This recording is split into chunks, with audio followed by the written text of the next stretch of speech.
රාජ්‍ය ඉංජිනේරු සේවා සංගමයේ සභාපති හැටියට මම කතා කරන්නේ ඉංජිනේරු IMS බණ්ඩාර.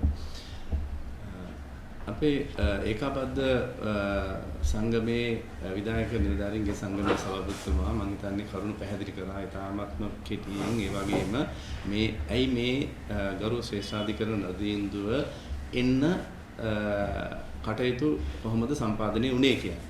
මම එතනින් මෙහාට කතා කරන්න.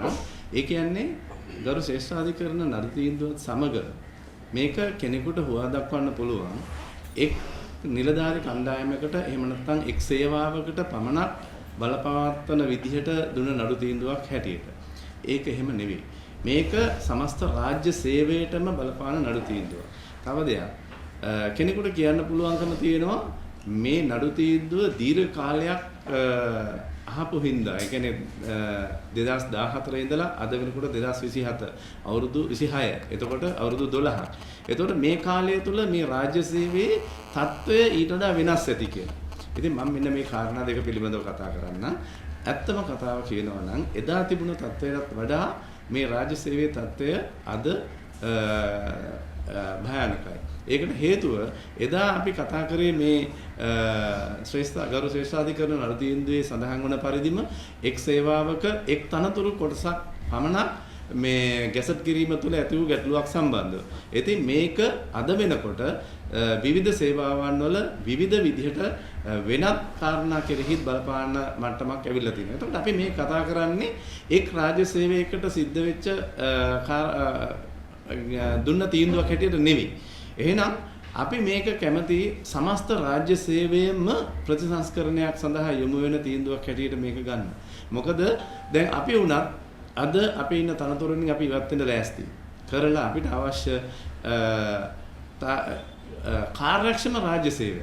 ඒක තමයි අපි හැමෝම බලාපොරොත්තු වෙන්නේ. ඇත්තරම හැමෝම ඔබ තමුන්නාසලා දන්නවා සාමාන්‍ය මිනිස්සෙක් පවා කතා කරොත් කියන්නේ අකාර්යක්ෂම රාජ්‍ය සේවයක් තමයි අපේ රටේ තියෙන්නේ කියලා.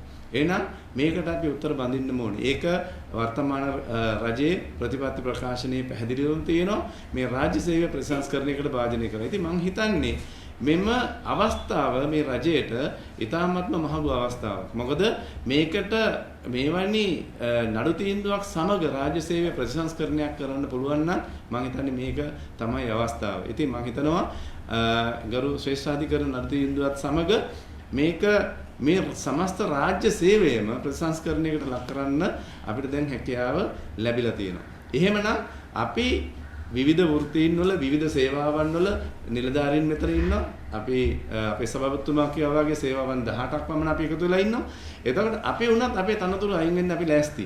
මොකද අපි සුදුසු නැත්නම් අපේ තනතුරු වලට ඒ කියන්නේ මෙතෙන්ට සුදුසු පුද්ගලයන්.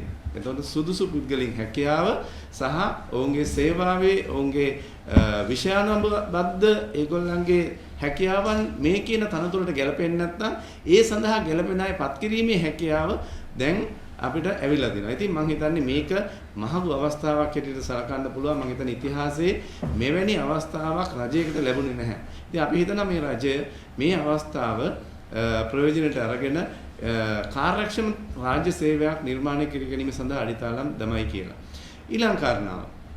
අපි මේ සඳහා අවශ්‍ය වෙන්නේ කුමක්ද? මේක සඳහා අවශ්‍ය වෙනවා නැවත සේවාවන් එක් එක් තනතුරු සඳහා අවශ්‍ය වන SOR හදන්න.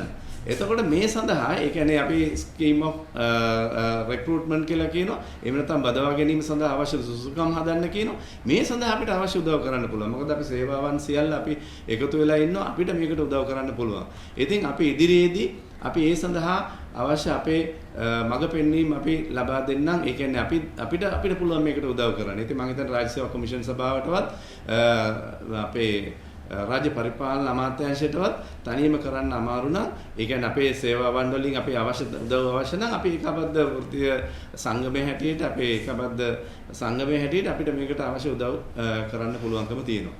ඉතින් මම හිතන්නේ මේක රජයට ලැබිච්ච මහඟු අවස්ථාවක්. ඒ වගේම අපි හැම සේවාවක්ම එකඟයි මේ සඳහා. ඉතින් මම හිතනවා මේකට අපි ආපහු පස්ස හැරිලා බලන්න අවශ්‍ය නැහැ. මොකද්ද මේ සිද්ධ වුණේ වගේ කියලා. මේක හොඳ දෙයක් සිද්ධ වුණේ. ඒ වගේම මේක හැදීම තුල කිසිම වෙලාවක රට ආපස්සට යන්නේ නැහැ. ඒක ඕනෑම සාමාන්‍ය දැනුමක් තියෙන කෙනෙකුට උනත් තේරෙනවා. මේක හැදීම තුළ රට ඉදිරියට තමයි යන්නේ. ඒ හින්දා අපි හැමෝම එකතු වෙලා මේ ඉන්නේ. රජයක් හැටියට අපේ සහයෝගය ලබා දෙන්න. අපි කාර්යක්ෂම රාජ්‍ය සේවයක් හදන්න අපේ උපරිම සහයෝගය අපි සංගම් හැටියට මේ රජයට ලබා දෙනවා කියලා ප්‍රකාශ කරමින් මම නවතිනවා.